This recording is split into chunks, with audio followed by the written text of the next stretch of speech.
Holy shit! We're almost in the triple digits. Can't believe it. Okay. Podcast.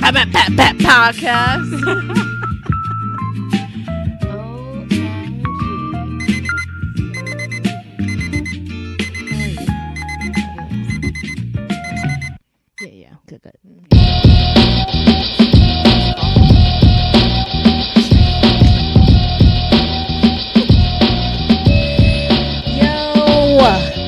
Welcome to another episode of CO and Rome. This is Yo. And this is Rome, and this is episode number 80. Yeah, it is. Yo. It's 12:10 p.m. Got started early this morning. Yeah, we did. Grabbed us some Starbucks coffee. Now listen, Starbucks just moves me in a way that no other coffee moves Not just me. bowels, but like moves you. Moves my life. Yeah. And I don't want to be that nigga that's like, oh, Starbucks only, like on a bougie tip, but it really does like change my fucking day. No, seriously, I was on like 9. Yeah. Yo, before we get started, happy St. Patrick's Day. None of us are. Oh, you're wearing green. Oh, unintentionally. Yeah, but I don't really know enough about St. Patrick's Day other than people like to drink, but happy St. Patrick's Day to all of you who love this day. Maybe I should learn more about it. Yeah, Ahoy. No, that's a pirate thing. It's A. No, that's a Canadian thing. Oh. What did the Lucky Charms guy used to say? They're magically delicious. I don't know what else to say, but happy St. Patrick's Day. Enjoy, be safe, drink responsibly. Before we get into some topics, just want to say. Topics. Topics. Topics. I think the fucking Lucky the Charms. Irish is still in you. The Lucky Charms nigga fucked me up. Best podcast of 2019. Undisputed. And if you want to dispute it, shoot us an email at coandrome@gmail.com. Facts, no printer. Also, if you want to get yourself a t-shirt, a sweatshirt, a hoodie, head on over to afgoclothing.com. Yes, and we have a discount code for you guys. That's Zio and Rome15. That gets you 15% off. Cop yourself something, take a picture, tag us in it. Let us shout you out. I want to give a big shout out to our routine loyal listeners. Also, a really big welcome to the new listeners. The numbers are climbing significantly. I actually took a peek at them while I was on vacation. Numbers still going up. I think YouTube has a huge part of it, some of the video engagement. So if you guys haven't already, definitely follow us on Instagram at CO and Rome Podcast. Mm-hmm. We're on Twitter. Also, look us up on YouTube under CO and Rome Podcast and subscribe. We're starting to add some full episodes. Couldn't do it the last couple of times due to circumstances with traveling and such.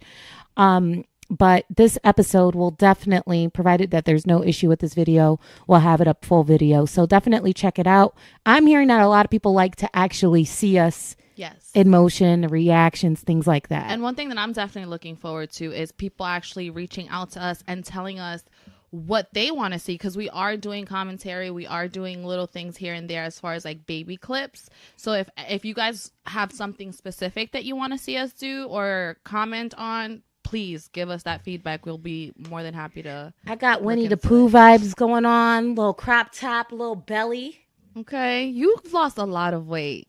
You talk all the time about me losing weight. So I finally put my pictures up on the Instagram. Yes.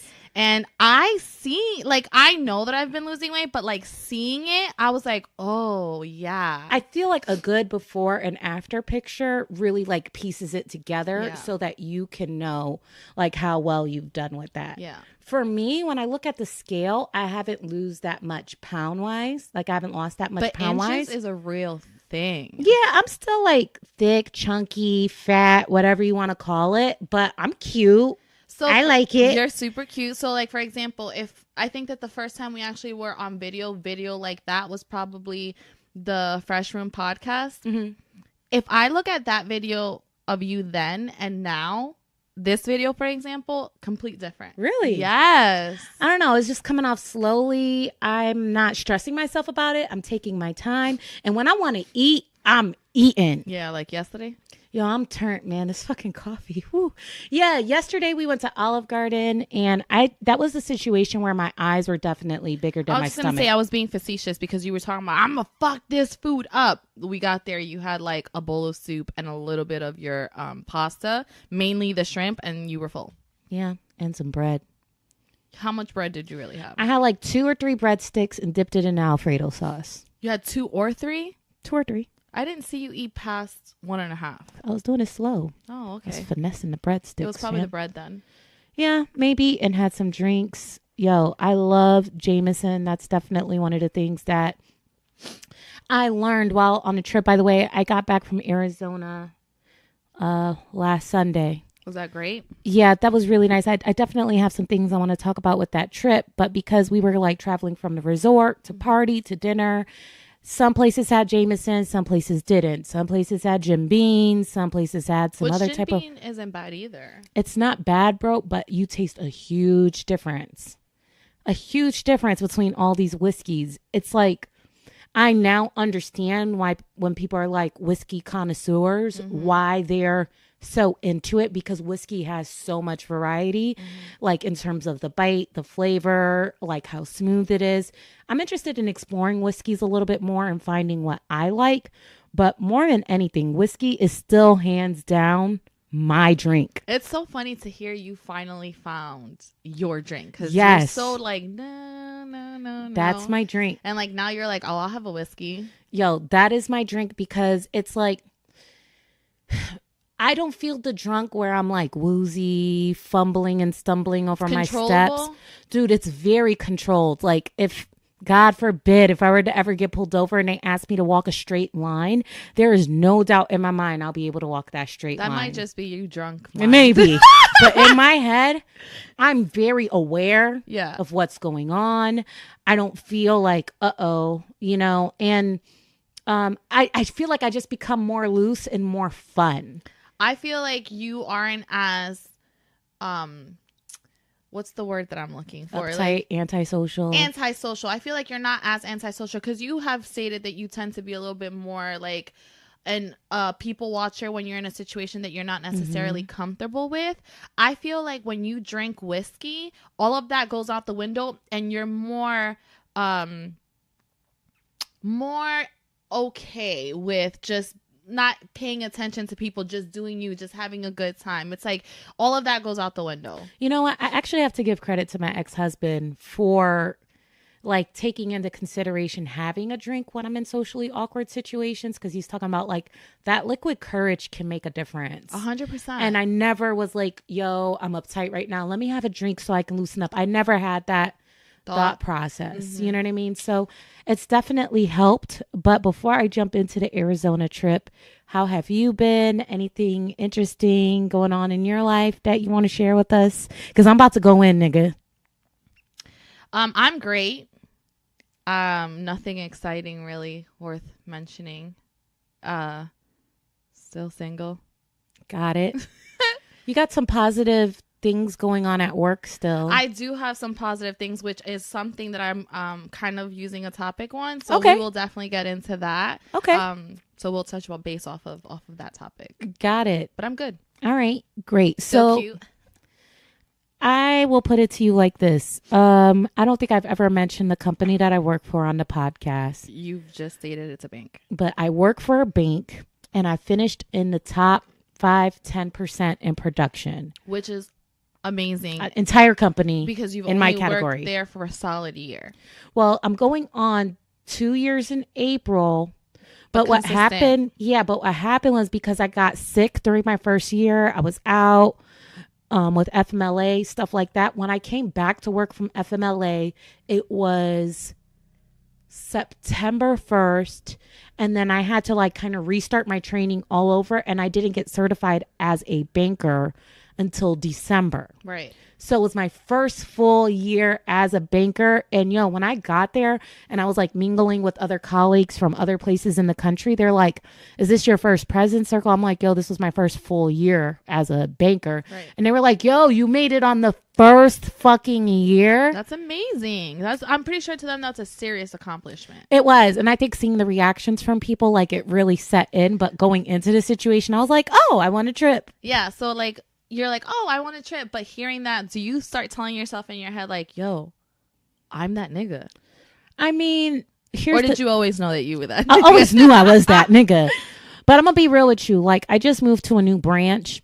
And this branch has a lot more foot traffic. And there's this like popular, strong opinion that like a really good banker can thrive in any bank setting, which I feel is true to a certain extent.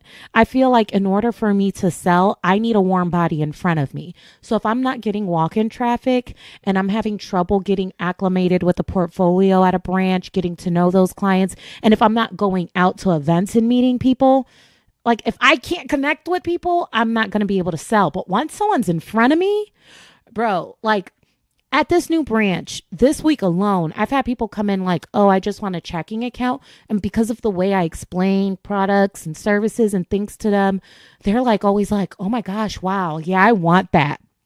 I'm like, it's all about asking questions, getting to know them. Yo, I had this lady come in. Having the gift of gab. Yo, and it's not, because me, I'm always ethical.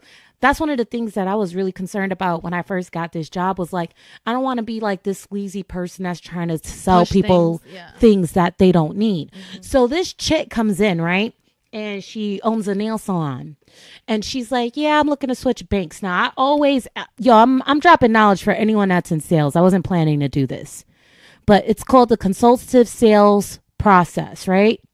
They do this. This is like a technique used across industry, right? So what you do is you ask a lot of questions in the beginning to learn about the customer, but you have to be very assumptive. So she's like, yeah, I want to open a checking account. So I'm like, tell me, where do you currently bank? I don't know that she already has business banking. For all I know, she could be this could be a brand new business. So I'm like, tell me, where do you currently bank? She tells me the bank that she's banking with. And I'm like, oh, okay. I'm playing it cool. And then I'm like, why are you leaving them? Oh, they charge me so many fees. Bob. I'm like, wow, how much are they charging you? She starts ringing off how much she's been paying. Dude, $300 a month in fees. So automatically you're calculating in your head what you should be offering her because she's so against what they are giving her. In my head, I'm like, yo, this bitch is... Ma'am, sorry, didn't mean to call you bitch. If this bitch is already paying $300 and something in fees at this other bank, the lowest amount in fees she's been seeing is like $150 a month on a business account, right? Mm-hmm. I'm like, man, it's no issue for me to sell her the top tiered business checking product that charges $35 a month. She's going to be happy either way. So I'm like, boom. Well, this one, it's only this amount. We give you like, if your deposits were triggering those extra fees, you're not going to have a problem with that. Blah, blah, blah, blah. She was like, I want it. No questions asked. Dude, I didn't even give her the rundown of the whole shit. So it's like, a lot of it's asking questions, figuring out what problems they're currently having and thinking of solutions. And if it makes sense to them, bomb. I'd be like, yo, have you ever been a victim of identity theft? They're like, yep. Be like, yo, we got identity theft protection. If someone were to do this, we'll pay it off. They'll be like, I want it. Like, it's so easy. And I feel like when you ask the question, do I feel like I'm that nigga? It's like, yo, it's because I follow the process that they taught us in training. Mm-hmm. I feel like the people that don't do well are the people that just start doing their own thing and they don't realize the value in asking questions. And the thing is that if you're not a confident person in general, it's very difficult to ask people questions about their finances because you're worried they're going to be like, I don't want to talk about that. I just opened my account and blah, blah, blah. People are afraid of that response. And even if you do get that response, that's fine. Carry on. And I just be like, okay, I'm going to work on just opening this up for you. I always give people the premise. I'm going to ask you some questions so I could better learn about your specific needs, because the way I am as a banker, I'm not going to try to pitch things to you that don't make sense for you in your lifestyle. So just bear with me while I ask some questions and then we'll focus on your specific needs. Sounds good? Boom. Then from there, I can ask them anything and they're not going to give me a hard time. I wonder if I'll be good in sales. Son, you would be good as fuck. Oh my God. Okay. I know you'd be good. But anyway, following the process, following the training, that's why I was so surprised when I won the trip, because in my mind, I feel like I was just always doing what they taught us to do. Right. It's that simple. Yeah. Use your resources, do what they tell you to do, and you will succeed and end up in President's Circle. And where did you go? Arizona. Stayed at the Fairmont Princess Resort in Scottsdale. Sounds fancy. Amazing. So we were there Wednesday night, Thursday night, Friday night, Saturday night. First night. Well, first of all, we get there. They're like, Miss Roman, they paid for a guest too. Mm-hmm. Flight, stay, whatever. Shout out to Orda. They're like, Miss Roman, check in here, blah, blah, blah. They're like, here's cash for you and your guests. for lunch on Friday. We were like, okay, here's a prepaid debit card with all this money on it. What? Then they're like, oh, here's a voucher for you both to get a free pair of sunglasses by Maui Gym. Never heard of them before, but look them up online. They're up there with Ray-Bans. And not only just that, like, they're good quality. Yeah, they're like a few $100s a pair. They're like heavy. And then not heavy on your face, but like you could tell they're good material. Then they're like, okay, we had an opportunity to pick an activity. A lot of it was like, yo, you can rent a convertible and go to Sedona. What? Yeah. You can rent a convertible? Yeah, and they were going to pay for it. You could just ride around all day in a convertible. Can you imagine the Instagram stories on that thing? They were like, there were a lot of different like things that you can win. Oh, like cattle ranching.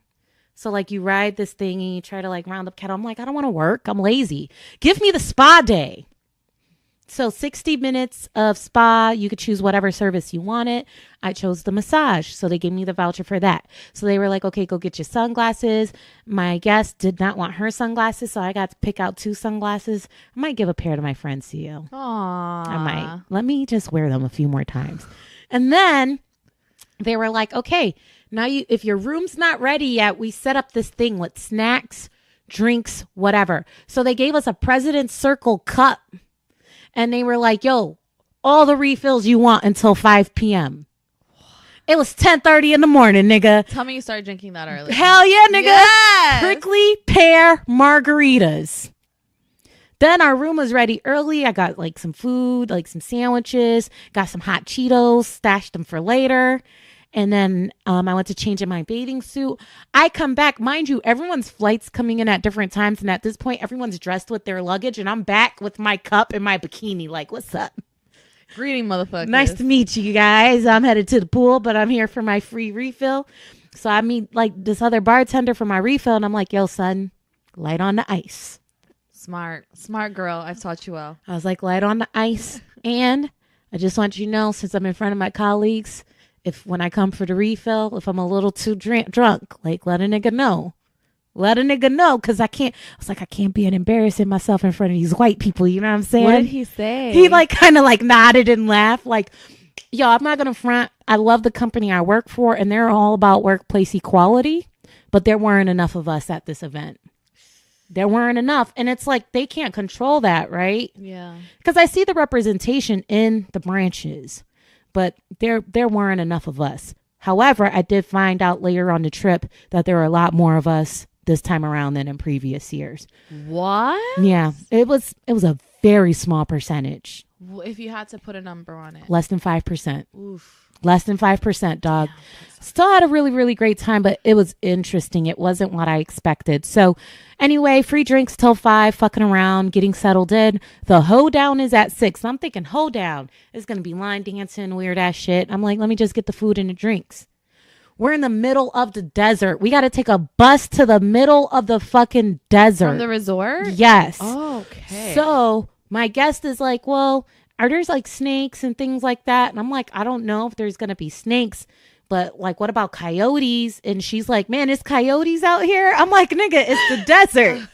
Soon as we pull up, the logo to the spot is a fucking coyote. Shut the fuck up. Right? So we pull up and it's like you go from being in the middle of the desert and seeing nothing to seeing how nicely they set this up for us.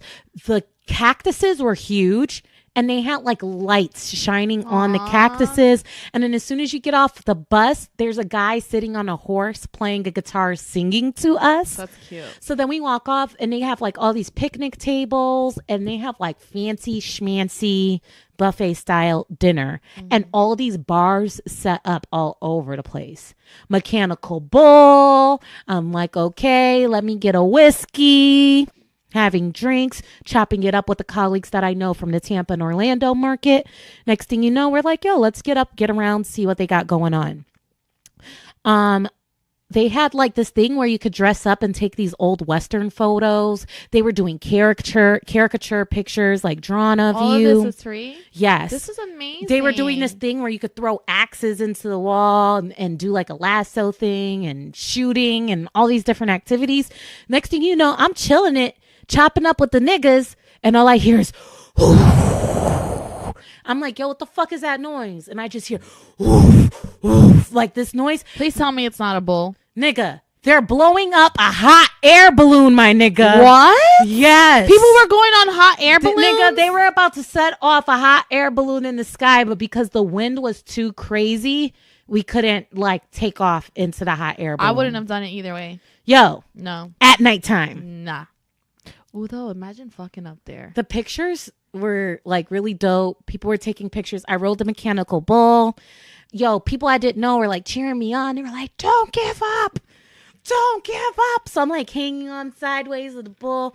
Fell off. His horn hit my ankle. I was like, fucked my ankle up. Great time. Still thugged it out though. Great time. Yes. And I developed some really good rapport with my colleagues. Saturday comes. They did free breakfast for us every single morning. Really, really nice breakfast. I mean, really nice. They had falconry niggas at the breakfast. So people who like trained hawks and all these different types of animals. It was so fucking weird, but it was dope. So I'm like, today is the spa day. So me and Orta were sitting eating breakfast. And then some guy's like, can I sit with you guys? We're like, yeah. He's like, what's your activity today? We're like the spa. We're thinking we're only getting a 60-minute massage at the spa. So to show up at our appointment time, which was 2:30, he's like, yo, I did the spa yesterday. He's like, y'all need to show up early. I'm like, the appointment's at 2:30. He's like, nah. They got all these amenities. Blah, blah, blah, blah, blah. So I'm thinking to myself, I don't want to spend money. I know every activity I do there, like if I get a facial or if I do these things, they're going to charge, but maybe I'll go early and check it out.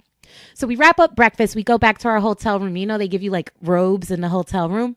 So we're like, let's put on our bathing suits. Let's put on our robes. We walk all the way across the resort from our room all the way to the spa in our robes, doing our thing. Check in. Everyone's acting normal. Then they're like, your tour guide is here to show you around the spa. Oh, by the way, you have full access to the spa until 9 p.m. courtesy of blah, blah bank. They're paying for everything. We're like, nigga. So. Oh, I would have been there all day doing all types of shit. That's what I thought was going to happen. So again, it's 10:30. They rally up the tour and everybody else is in regular clothes with like a bag. And they're looking at us like, oh, y'all came ready. We're like, yeah, we're ready. So we're walking around the spa. They have a co-ed area. There's a pool on the roof with a bar. Then they have a separate area just for the ladies. So they had an aromatherapy room. They had a steam room. They had a sauna, Swedish showers. They had... What is a Swedish shower? I don't know. I didn't go in there. Oh. And then they had a pressurized waterfall that if you like lay under, it's like beating on your back, like really loosening you up. And I just remember we were in the aroma room and I turned into a zombie and I'm like, I don't think I can make it here until 2:30. I'm going to fall asleep. So I'm like walking back to my room high as fuck because we want to take a nap. I had to look up, can you get high off of eucalyptus? Because can you? It says that it has these euphoric qualities to it, but you can't get high. Nigga, I was high. I don't care what nobody says. I was high off of that eucalyptus and got back to the room, ordered some fucking Domino's, bop, came back for the massage. Best massage I ever had in my life. Which is weird because you don't like massages. Best massage I've ever had in my life. She's been doing massages for 20 years. Amazing. Saturday night, after the massage, she's like, yo, make sure you drink plenty of water. Nigga, didn't listen. Drank pina coladas instead. Got fucked up. Had some friends come through that lived in Arizona. Shout out to Brian and JT. She had family that lived in Mesa. So her cousin came through, went to dinner. Next thing you know, my guest disappears. She's gone for a long time. So I'm like, yo, let me call her. Bitch is in the bathroom fucking throwing up. Sorry, not trying to put you out there. But I was like, yo, what is it? She got that fucked up though? It was because we didn't drink water, bruh. So, got it. You guys had reverse effects. So what happens is your body has to release all these toxins. And if you don't drink enough water, I didn't put two and two together until I had a poop attack the next morning. So we're talking Friday morning. No, Saturday morning. There's a 5K. I'm like, gotta get ready for the 5K. Oh, gotta shit. Then, you know, when you take a shit, you're like, gotta take a shit again. And it's like, oh my God, I'm having a poop attack. So my guest, my friend, she's taking a shower. I'm like, yo, I might have to take a shit again while you're taking a shower. She's like, yo, it's cool. As soon as she gets in the shower, I'm like, damn, I got to poop already. I'm like, I don't want to fuck with her shower. So I'm going to go find a bathroom nearby. But she told you it was okay. I just didn't want to fuck her shower up, fam. Okay. So my stomach hurt so bad that I'm like, I can't even put clothes on. Throw on a robe, butt ass naked. I'm like, there's a pool right down the stairs from my room. There's got to be a bathroom at the pool. Walk down to the pool. Use my key card. Beep. Doesn't let me in. I'm like, fuck, the pool is not open. All of my colleagues are getting ready for this 5K and everyone's in their athletic gear walking from their rooms to resorts. I'm butt ass naked in a robe trying to desperately find a bathroom somewhere in this hotel. And I'm like walking so fast like, oh my God, I gotta poop so bad. They're seeing me, probably wondering what I'm doing, but I'm like just pretending I don't see them. Finally make it to a bathroom. It's all the way in the front of the resort by the lobby, the most popping area of the hotel. Make it to the bathroom. I can't even shit. Because you got stage fright? I think I walked it out. I don't know what happened. So then I go all the way back to the room. As soon as I lay down, the poop happens. Old girl's still in the shower. She showers really long time. For anyone that's looking to get with Shorty. No, she showers. She's clean. She showers long and she takes multiple showers a day. Okay. It's a good look. It's a good look. I was like, yo, I got a shit. She was like, man, come in. And I don't know. I just thought I wasn't going to make it to the 5K. Yo, she's such a good friend. She went down to the gift shop, got me some Pepto-Bismol, got me some water. I was in there, did part of the 5K, played some basketball that day. Was nice. That was the awards dinner. Mm-hmm. Live band from Miami. Wish I knew their name. Amazing. They were playing nothing but the hits, old, new, all night. And I just want to say this. When you see a crowd of white people drunk and dancing, it just brings so much joy to my heart. Oh, yeah? They just look like a bunch of peanuts, like Charlie Brown peanuts. They just be like, their feet just be shuffling around, and they're just like into it, and they don't care who's watching. And they're not even going to the music half the time.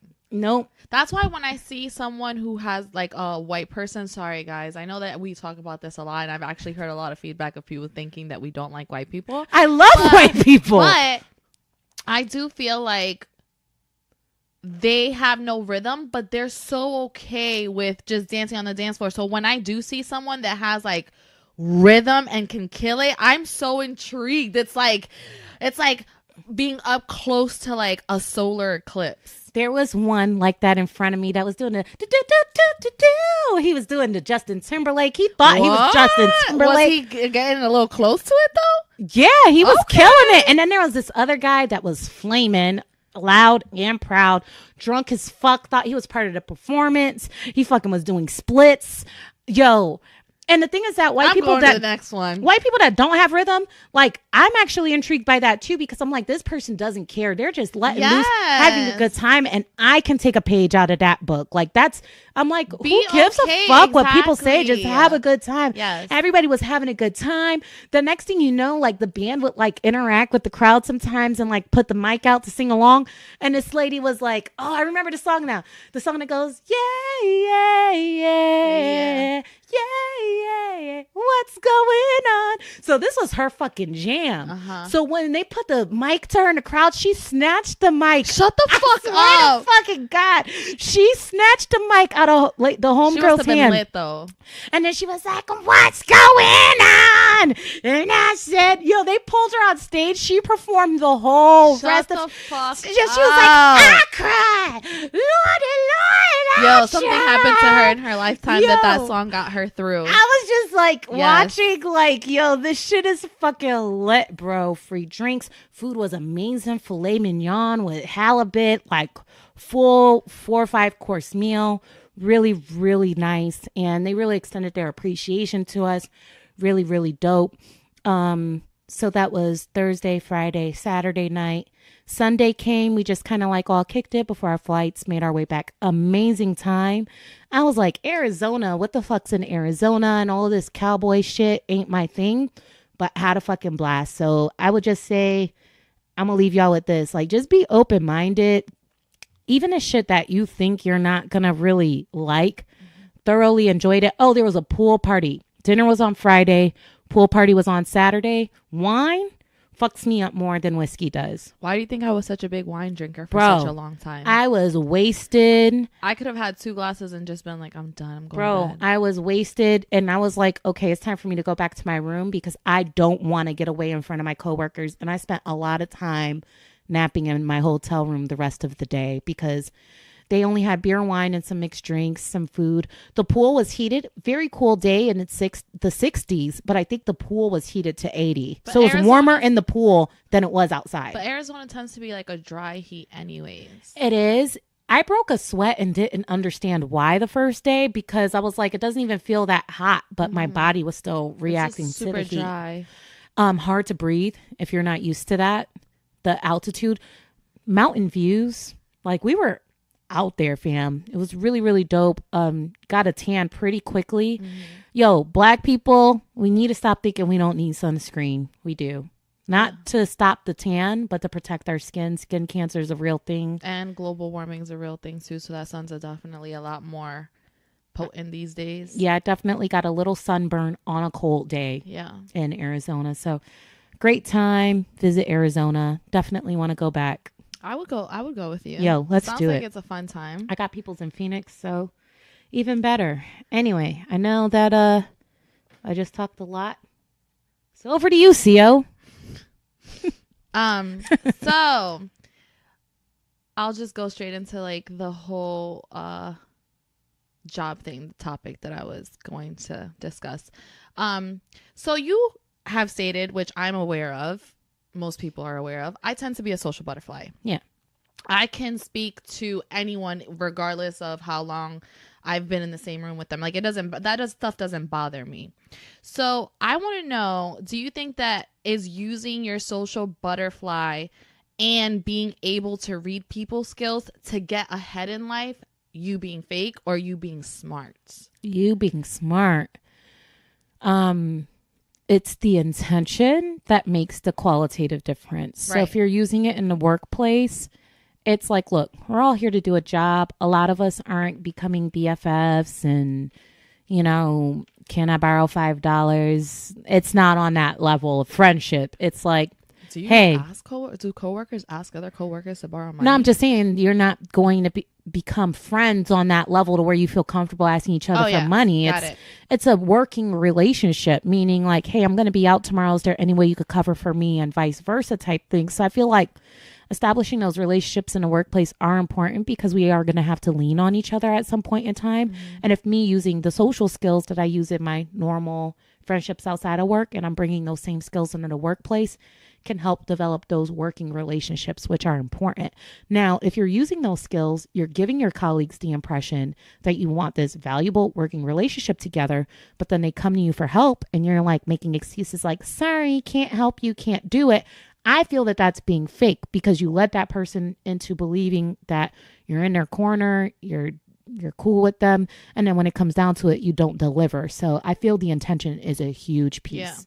I think that even with me, though, like, I tend to, like, with me, what you see is what you get. Like, I don't, like, try to, like, I am naturally a social butterfly. So when I feel comfortable amongst coworkers, like, I think it can spill over to me with me as far as, like, let's go get some drinks. Let's hang out after work hours and still understand the separation of once we walk into those doors of the workplace, that just because we were chilling in New York or because we were having drinks and got smashed doesn't mean that when we're here, like, we're gonna act like there's not rules that we need to abide, or your title, everyone's the same, right? So, but still, your title gives you some sort of, I have to give you some sort of respect because of that.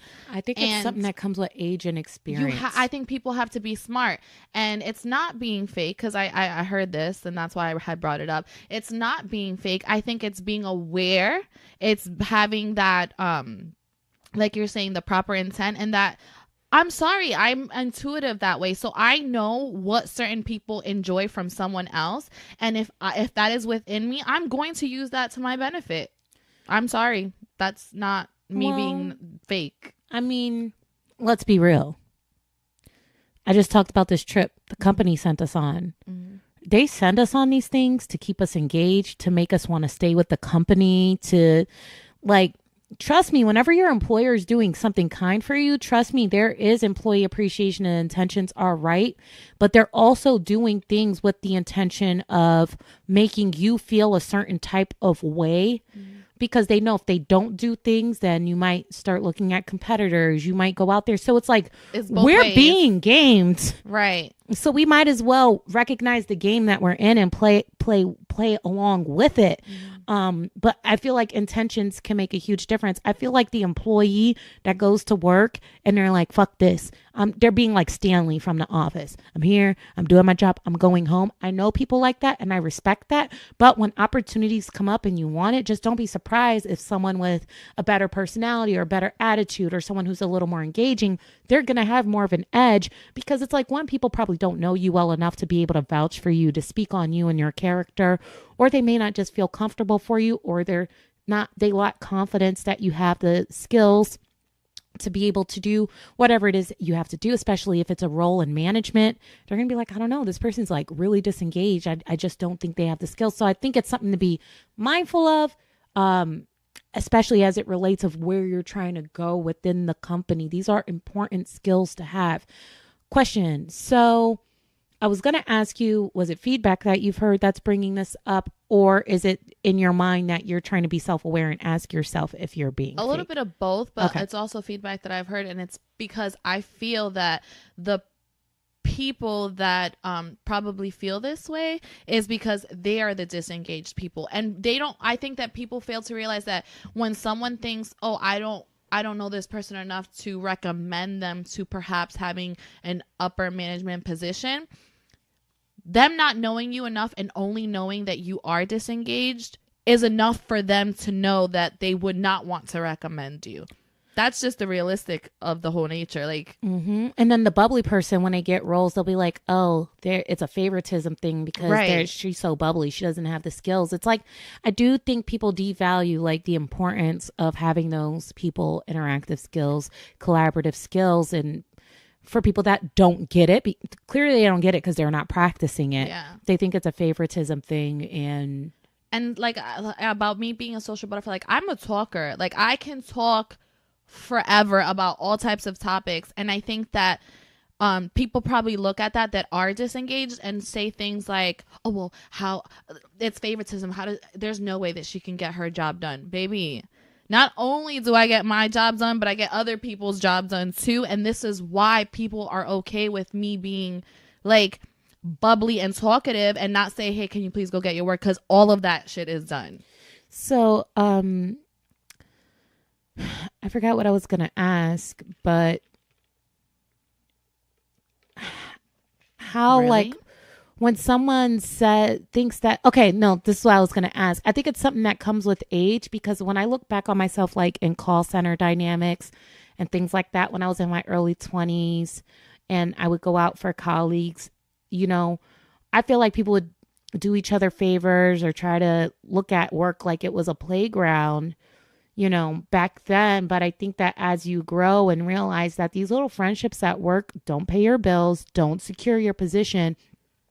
So you do have to still put the job first and getting the job done first. And I think that when your colleagues see that not only is she fun and bubbly, but she gets the fucking job done, I think that's more impressive than just being a friend and trying to act like you don't have to do shit here.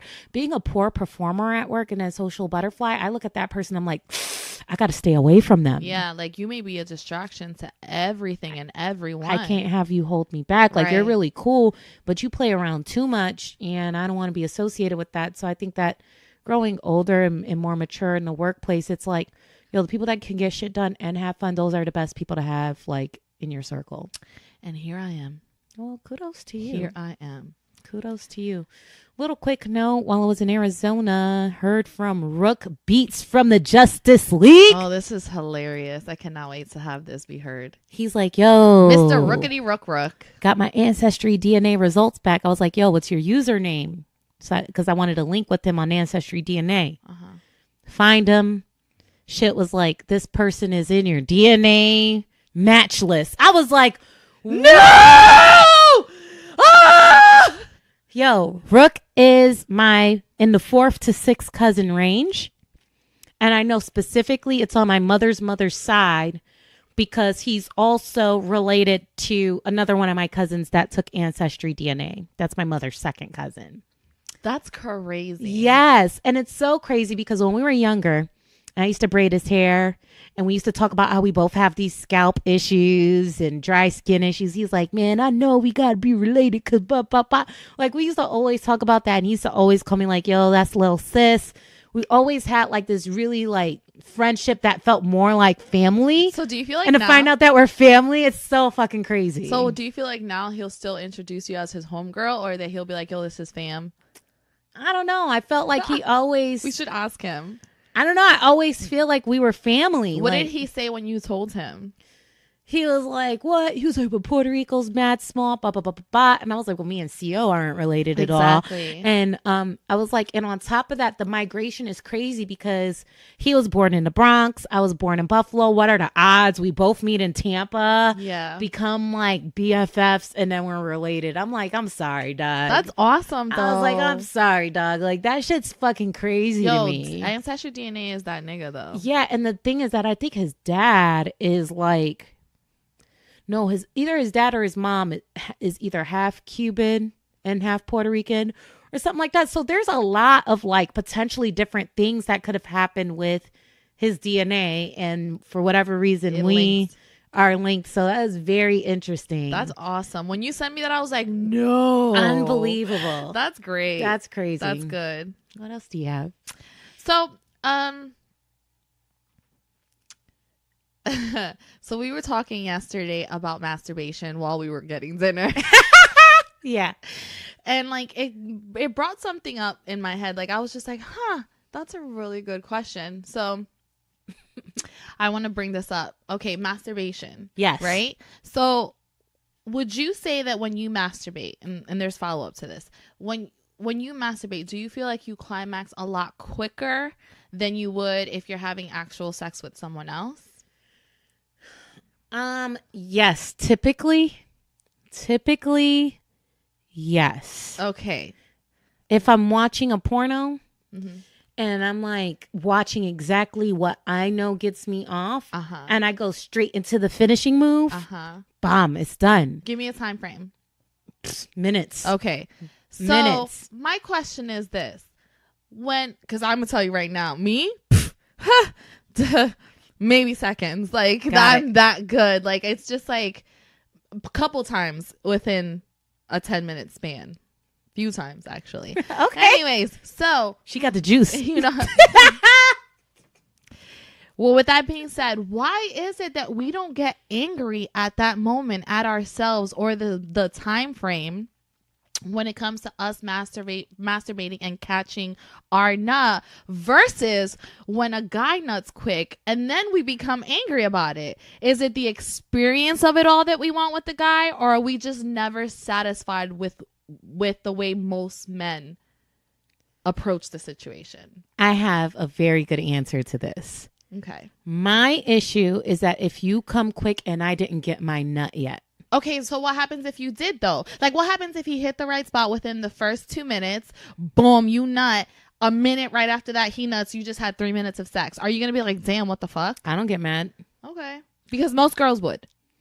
I don't get mad. I mean, if it's like that every time, at some point, I'm going to have a conversation with my partner that maybe we should do a little more foreplay, have a little more fun. Because like with masturbation, if I'm like, yo, I'm going to spend some time with myself. I don't want to have the 1 or 2 minute nut. I'm like touching my boobs on video. Oh, I thought you were going to say you do that when you're masturbating. I was like, wow. Maybe if I'm like you really love yourself, because I do not. Sometimes if I'm like, okay, I want to spend some time with myself. In fact, lately, I've been on some other shit, yo. I've been on some other shit where I like even put on lingerie because I want to feel extra sexy. Oh my God, I've never. I'm just like, yo, it's about to get interesting, right? So I'm like, I'm gonna get started gently and not even start the porn. Because I know it's the visual from the porn that'll get me like. You really love yourself. Yeah, sometimes I will, and then I'll be like, all right, I'm ready for the finish move. Then I'll cue up the porn, and then I'll be like, okay, Okay. And then if I'm like about to nut, I'll be like, nah, time out. Wow, you are good. I cannot. I don't like, no. I'll be like, whoo, almost happened. Football. Score. Right? Oh my God. I'm like, okay, let's rev it up again. Like I sometimes will if I'm like, it's one of those nights where I really want to just give myself an experience. Bruh, I've never ever. Like, I'm like, if I know that if I'm feeling some type of way and I know what my end goal is, I'm going straight for the goal. Like, now, the thing for you is that you can orgasm multiple times from masturbation. Typically, I'm a one and done. I get so tired, I'm like, I want to go to sleep. Girl, no, not me. Like, maybe I have a problem. That's the difference. But something happened last night and I was like, oh, I think I got another one in me, nigga. Dude. Hey. I literally like it's, and it'll be back to back too. Like, I'll just be like, oh, that was great. Go for another one. I gotta go for another one. Like, I'm gonna be completely transparent here. Last week I came back from brunch for my friend's birthday and I had a lot of champagne and I was feeling some type of way and I was in this house by myself. So I went into like my whole like move. I like took off all my clothes. I laid in bed and I'm just like bat, rubbing one out. And I nutted so many times back to back that, you know, your body goes into like this stiff mode because you're it's like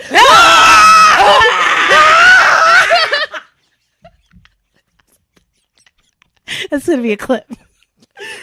So I like went in, like on my third nut, it went into like that type of like, cause you're super tense. It's like that. It's so intense. So I'm like, whoa, like my legs are like all stretched out. I'm like, oh, and then right, and then finally like like the explosion happened, and I'm like, I'm literally laughing at myself in my head because I'm so out of breath that I'm laying on my stomach and I'm like, my face is like smashed on the mattress and I'm like, and then I'm like, like I just did that 3 times. Yeah. So then I'm telling Rome comes home, you know, later on that night. I obviously don't tell her at that point that I just fucking whatever. So the next morning, I wake up, I get off of bed, I put my foot on the floor. As soon as I put my foot on the floor, I'm like, what's going on? Am I not drinking enough water? Like, I was like, I feel super tight in my calf muscles. I'm like, what the fuck? And then all of a sudden I'm like, head point 3 times. I'm like, it was all them nuts. It was all them nuts last night. All them nuts. It was all them nuts last night. Oh, Jesus. And then I'm like, Rome, has this ever happened to you? So I tell her, she looks at me, she goes, you guys like need to watch videos. She goes, yup. I know that feeling. I was like, bro, yo, I literally was like that for like 3 days. It's like diet Charlie horse. It's like diet Charlie horse. But it doesn't go away. You can't shake it out. Man, and I didn't know it was happening when it was happening, but I definitely felt it for the next 3 days. Yeah. And like and then so funny because it happened again yesterday morning. I went and rubbed one out and literally I felt my calves starting to like do the stretch thing, and I was like, reel it in, Zio. Reel it in. We can't have another 3 days of that shit. I can give you a tip. What's the tip? Okay. So if your calves are fucked up, right? If your calves are fucked up, get into cowgirl stance. But I need pressure. Like this. Okay. Pop, pop, pop. And then you're going to go like this. You're going to go, ah!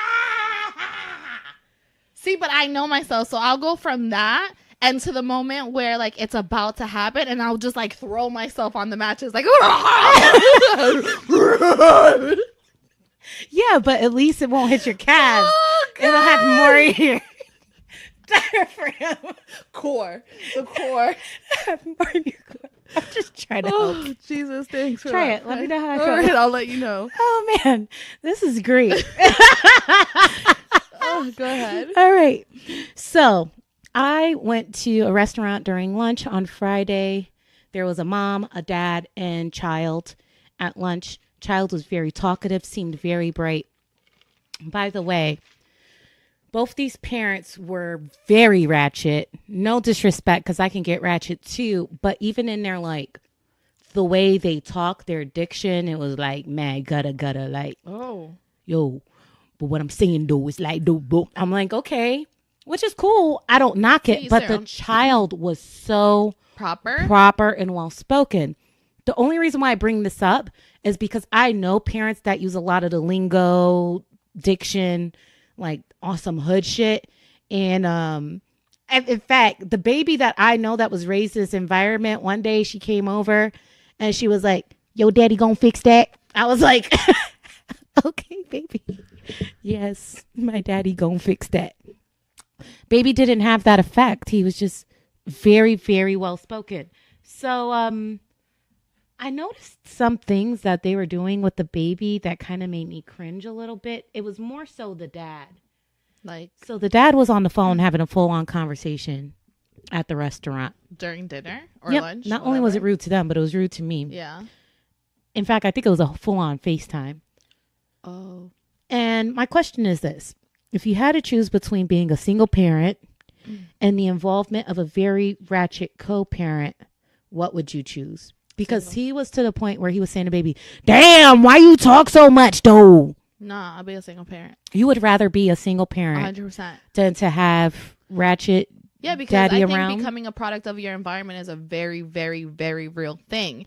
And if that is the type of influence that you're going to have on my child and it can negatively impact, I'd rather have them go through the struggles of dealing with just one parent that has a little bit more sense than having that around them. Not necessarily saying that it's going to bring such harm to your child, but in certain dynamics, like the way that you behave in social settings, a work environment, that can alter the way that a child behaves and thinks, and I'd rather just be a single parent. And I am hoping that he was the child's father. He could have very well been a boyfriend. Was still even worse. I'll still be a single parent. Yeah. Yeah, that really made me think. Because, you know, I was having a conversation with my friend last night, actually, who's living in France, and, you know, he just turned 39, and he's realizing everything that was programmed in his head about life, going to college, all these things. He's like, this shit doesn't matter. I just kind of wish that I really would have dedicated more of my life focusing on the skills that were important. And what I told him was like, yo, when I was a kid, like hearing him tell that child, like, damn, why you talk so much? I was like, I used to hear that a lot as a child. And I'm like, and look at me now. Yeah. I got a podcast. On a podcast. All the time. Talk all the time. I've done motivational public speaking. I feel like writing is like, in your mind, you're talking, but you're putting it on paper. And there's a lot of words that have to go in a book or a segment of a book. And I feel that when we criticize our kids for these skills and talents that come so naturally, instead of building on those skills, it's like you could be silencing the world's greatest orator. Mm-hmm. You know what I mean? By shaming them for speaking. And it's like, when I become a parent, I'm really hoping that I'll be insightful and creative enough to pay attention to what comes naturally. And if I just so happen to have a child that talks a lot, maybe like take them to visit the local news station, or get them involved with like things that'll help them with, take them to a Toastmasters meeting. Yeah. You know, all those little things. And it made me very sad to see the dad or the boyfriend or whoever it was, you know, just being so potentially being a negative influence in that regard. I don't know what his involvement is in the child's life. Could be very financially supportive, loving. Maybe he was just having a bad day. But in my mind, I'm like, dude, there is no way. There's no way I can have this around my baby. But I feel like there's so many children raised without their fathers that maybe it would be better for me to just have that fatherly presence in my child's life instead of completely cutting that out. And I don't have the answer to that. Yeah, no, as a mom, I can tell you that if that was to be the case, I would have chosen to be a single parent, just because there are real life situations out here where one parent is not up to par to be a present parent.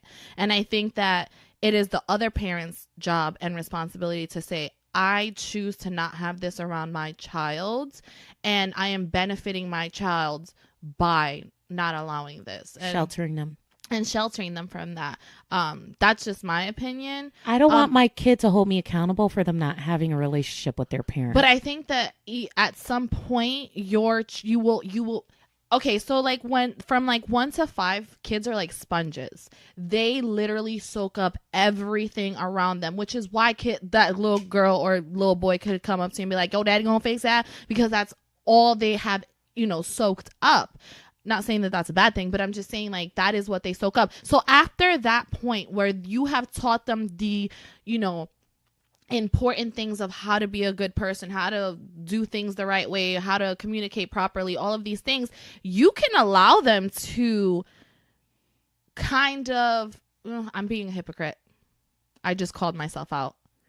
I'm being a hypocrite. So because most people would say, you allowed your baby to go see his father in jail, knowing that there was things that your significant other did that weren't necessarily great. What I think is this. I think that as a mother, if you're the one that's a little more sound-minded, making sure you develop a strong foundation and instill those values in your child, but making sure that you're having thorough conversations with your child when they're exposed to those different types of environments. And then just making sure they have a very clear understanding of what's right, what's wrong. And baby, I don't want you picking up bad habits. I want you to understand the importance of speaking well. It's also using it as a teachable moment. Yeah.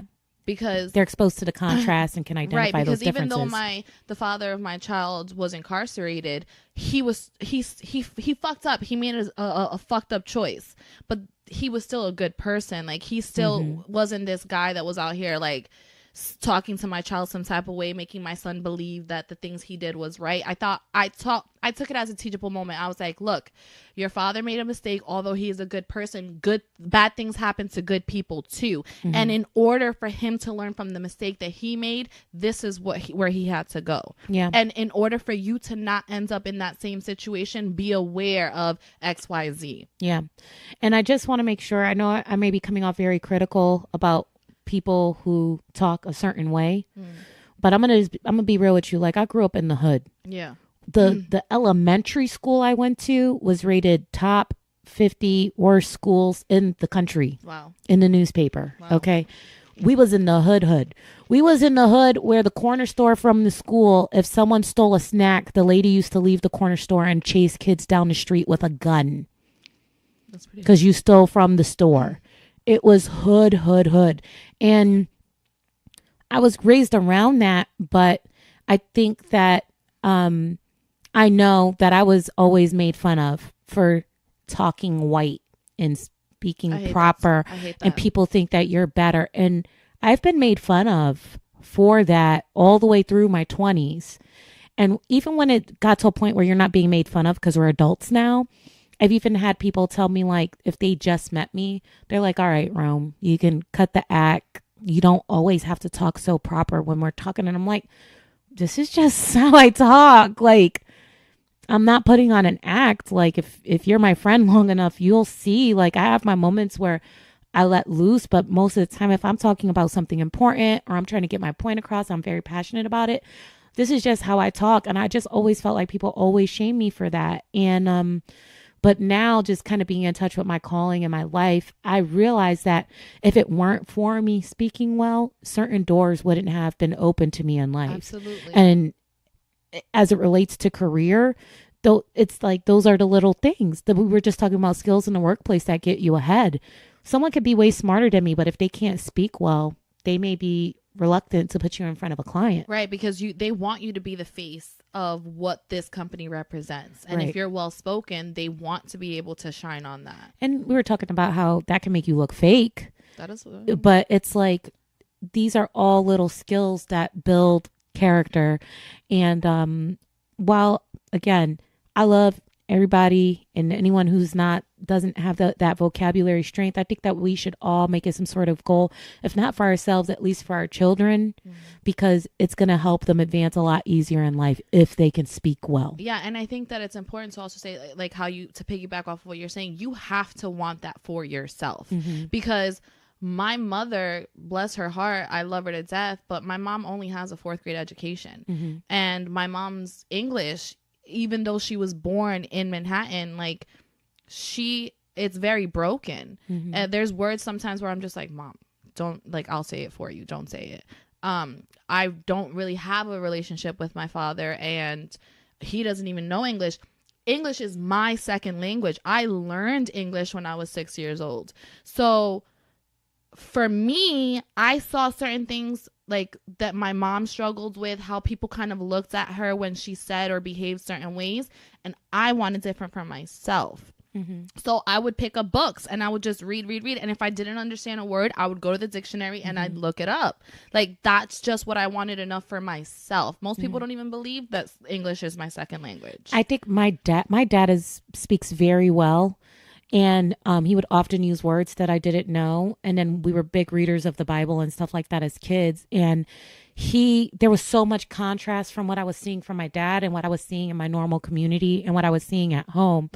And then my mom worked in call centers. And what I would notice is that on her voicemail greeting would be different than what she actually spoke with. Was she took me to bring your kid to work a day, was like, she had Susan, you know, corporate America voice. She had the corporate America voice. And that's when I started piecing together, like, okay, this is important, you know. And I'm laughing because someone just brought up to my attention that I've been saying important wrong.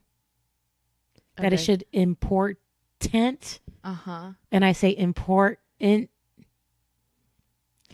Which, it's so funny because I was just going to say I'm not the perfect or best speaker. And sometimes I think it's an accent. I was just going to say, I was important. Like, that's an accent. Important. Not even just that. Like, I mean, I can only speak for myself. I know that when I'm speaking amongst a group of friends, that my accent starts to shine a little bit more. Because actually, Ro mentioned to me that once we get in our bag of just like fucking around, like, you could tell we're straight New York girls. Yeah. And that accent, I can speak for myself and say that the TH, I never pronounce a TH when I'm around my friends. It's always an F. So I never say breath. I say breath. I never say what else has a TH? I never say teeth. I say teeth. Yeah. Like, it's always an F. Yeah. And I feel like that happens. You know, that happens. I think it's also about comfortability level. Yeah. And I think it's all relative to like the dynamic of the conversation too. And I feel like for me, it happens naturally. Even in the intro, I was like fucking around like, oh shit, SO80. And head on over to AFGO clothing. Facts. Because it's like, that's an important part. To show important details I don't want you to miss. So it can be perceived as fake, whatever. I'm just saying, for all y'all out here that are planning to become parents or are parents, you know, just keep that in mind. Like, I don't know. Be mindful that your child's upbringing is a lot more important than however you want to behave. Yeah, it's gonna make a huge difference in their journey in life. It's setting a tone for sure. And there's a big social responsibility with that, in my opinion. Yeah, and you can take, like I stated, you can take a moment, because it's life, right? Negative things are going to happen. I think that you could take those moments even then and make them a positive outcome. Yeah. A teachable moment. For sure. Yo, you got any more topics? I got one more. Okay. So I was having a conversation with a guy. I love having guy feedback. It's so amazing. I love having guy friends. Yeah. So I was having a conversation with someone at my job who I dig this dude. Fritz, shout out to you. Like, we need to hang out more often. But so I was telling him something of a current situation that I find myself in. Okay. And he gave me some feedback, and this is what he said. So my note says, I was told that if you're just kicking it with someone and you wonder where you stand with them, make it so they assume you have someone else that is having your attention, and they aren't the only ones to have it. Is this all really part of the, like, getting to know each other game, or like, you know, like, where else can we go from here? I'm asking because I'm going to still do it, but I just want to know your thoughts. I have a real life example. Okay. There was this guy that I was like, oh my gosh, this is my future right here in front of me. Okay. I want to have your babies. I want to be with you. Just love me. Okay. Love me. I've heard this, yeah. Nigga, like, what the fuck? All of this? And I felt like this person wasn't really feeling me the way I was feeling them. And it was very frustrating because sometimes they'd like be super engaging, talking to me every fucking day. But I felt friend zoned, right? So I could have been like, yo, let me play this game. Like, not text, not reach out, and make him be like, oh shit, someone else has her attention. Someone else has her attention. I need to step it up. But for whatever reason, I could never get into playing that game because I don't like playing games. Right. Well, I'm gonna still do it though. Well, I do have a real life scenario where someone else definitely has my attention. And the person that currently has my attention right now, like, he's the only one that has that there's a clear mutual interest in one another. To where the homie I was feeling, I'm literally going like days without saying shit to this nigga. So like diet ghost. Yeah, but it's not intentional. It's right. But it's my eyes and my mind's on something else. And it's like, nigga, if you don't like me, then fuck it. Right. You know, there's someone else that deserves my attention, that's treating me well. That's giving me attention back. Yeah. And that really wants me. Like, it's very obvious that they want me. I don't have to wonder. There's no guessing. Yeah. Nah, this nigga want it. I think I want it too. But anyway, so I noticed that since I've distanced myself from person A, that now they're a little more like, yo, where you been? What are you up to? They're sending me like snaps and never was sending me snaps before. Now, do you feel like that's also mental though? Like, do you feel like because you're so not paying attention, like it's the same amount, but because you're so not paying attention to it now, it's more noticeable? Nah, I feel like now that there's lack of engagement, that he will send me things just to kind of feel out if he still got me wrapped around his finger. And I think the more he's realizing that I'm not wrapped around his finger, that either one, it's not fun to, it's nice to have someone stroking your ego. And when they're not stroking your ego anymore, it's like, fuck. Yeah. You know, it may not be that like, oh, I wonder if she's got someone and, you know, I like her. I just been kind of fucking around and I don't want to lose her. I'm not going to say that he's on that level, but I'm pretty sure that he's feeling like, damn, it was nice when this bitch was gassing me all the time. She ain't gassing me no more. So what I'm gathering is that you're saying, yes, this is a real thing. I definitely think when a guy has you somewhere in his wheelhouse and he may not be taking you seriously and he realizes that you're starting to slip out of the wheelhouse, that he'll then start kind of do things to kind of gauge where you are. Or to try to reel you back in. But my situation's so it's an ego weird thing. though, because it's like, although it's an ego thing and I get it, like there's no question in my mind that this person may feel certain things, but I just feel like they've grown lax in making that be known or shown. Here's the thing, and I guess this is my own little PSA. Yeah. Because there's a person C that I've been bringing up that swears that when they move to Tampa, we're going to be in a relationship. Right. It's not going to happen, especially now because I'm kind of like exploring something with someone else. I can't do that, you know? And y'all niggas need to stop acting like you got the luxury of time. Time is on no one's side. Yo, stop acting like you got the luxury of time, because the same way you think that we're dope as fuck, someone else other does. Niggas out here thinking we dope as fuck too. You know what I mean? And I think that's the biggest mistake, thinking you have the luxury of time, that I can just string this girl along and keep her in my pocket until I'm ready. Bop, bop, bop. That's the biggest mistake you can make. If you really feeling shorty, you see yourself having a future with her, don't play around with that shit, because while you fucking around, it's another nigga out there buying her lunch or sending her gift cards or buying her things that are on her Amazon wish list or whatever. These are real things. These are very real facts. These are real things. So stop. Make sure your ego takes a fucking back seat and really think about what you're doing or not doing in these streets. And then another thing is, like, I'm not certain of like what kind of shorties certain people are used to, but I can let it be known as far as I go, the way that I think, and time not being on anyone's side, is that I'm super, super, super infatuated as far as like once I start to like feel some type of way about someone, I grow very infatuated, not like obsessive, but definitely to a point where like all my focus is on that person. Mm-hmm. But the moment that something happens that I'm just like, ugh, yo, it's very easy for me to be like, strong. That's it. done and done. Like, I don't care if I still feel like it's almost like I lose attraction towards you. I think it depends on what it is. If it's something that's like tied to your morals, ethics, respect, things of that nature, it could be like, whoa, ugh. Yeah. You know what I mean? If it's like, oh, I showed up 10 minutes late, I can get over that. Yeah, that's like, but if you different. Completely like stand me up and then you hit me up the next day and like you're nothing like, happened. oh, sorry that you were waiting for me at the restaurant. I fell asleep. I'm going to be like, sorry. Yeah. It's going to be hard for me to get over that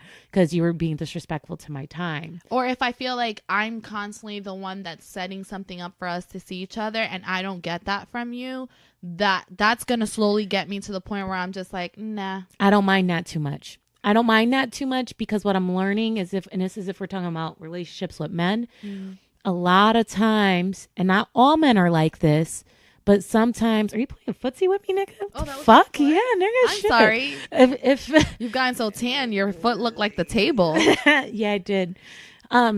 A lot of times guys are super willing to do things, but a lot of them like to be told and like to be asked what to do. I was actually having a conversation with one of my colleagues that she said to her man, like, why is it that I feel like I always have to ask you to do something? He's like, it makes it easier for me because I know exactly what to do and when to do it. And I don't have to think and I don't have to figure it out. Some guys legit, I don't know, maybe these are the guys that are mama's boys. They're just used to a woman like telling them what to do and when to do it. And then when you do ask them, it's no problem. They'll be like, got it. Oh, you want to go here? Got it. You want to go there? You want me to get this for you? I got you. But then you're just sitting back waiting for them to do something special for you and they never kick into that mode. That can get annoying, but some guys are just, it's a guy thing. I feel more often than not, you find those types of guys versus the guy that's thoughtful enough to plan something, to coordinate, to want to surprise you. And when you come across those guys, still, that it's really a joy. You want to keep those guys around, but it's rare. That's also a problem is that once you've had that type of guy in your life and then it switches over, you are aware of what the other side is like. So you're almost like, what the fuck? Like, I know that you can do this.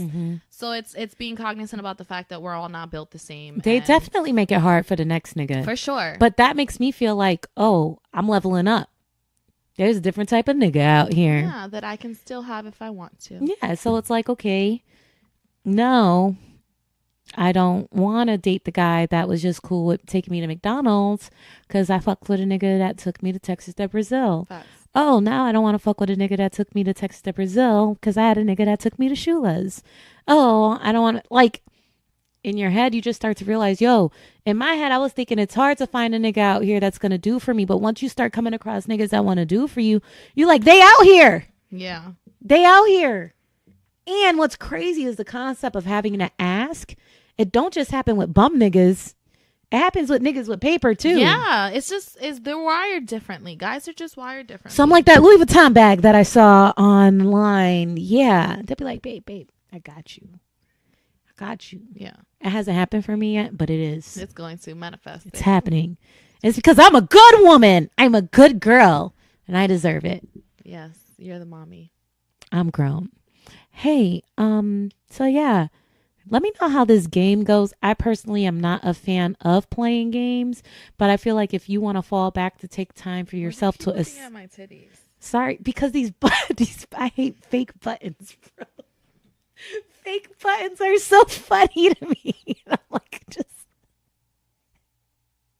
it's a cute shirt, but fake buttons are so funny to me. It's like, why? This would have been a perfectly nice shirt without the fake buttons, but I see what they were trying to do. Kind of like my shoes a little bit. It does. And I'm sorry, friend, but that answers the question and why I keep looking at your boobs. Okay. These buttons are very distracting. Sure. Blame the buttons. But what was I going to say? I feel like maybe make it a point to not just play the game of acting like there's someone else, but maybe actually get someone else. Maybe actually start going places and getting some numbers. That way you don't have to play a game. Like, this is a real life thing. I'm out here meeting people. I'm out here meeting people and no one's... When's the last time you got a number? When I went last weekend, when I went to the Limelight event with Paige and all them. Have you reached out to the person? Yeah, the conversation was whack. Okay. It was whack. I wasn't interested anymore. Got it. Well, keep doing it. Okay. Anyway. Maybe I'm like turning myself off on purpose. Maybe. Yeah. I think you're just so frustrated because you want this thing so bad and it's not happening easily. It's not going to happen. I just need to accept it. It's not going to happen. Well, don't give up on love. Love? Yeah. Oh, for those of you who like Afrobeat parties, there's one coming up this week. Visit 234 Vibes, and that's VYB.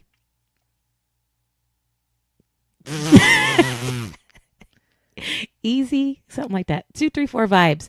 I keep tagging them on my story, so looking forward to that party. VYBZ. Whatever. Also, we will be having a house party. A lot of you listeners will not be invited. You see my face? I was like, friend! A lot of you, they don't know where we live. No! A lot of you listeners will not be invited. However, those select few have already received the flyer. There is more flyers to be sent out to specific people. BYOB. We will be providing some things.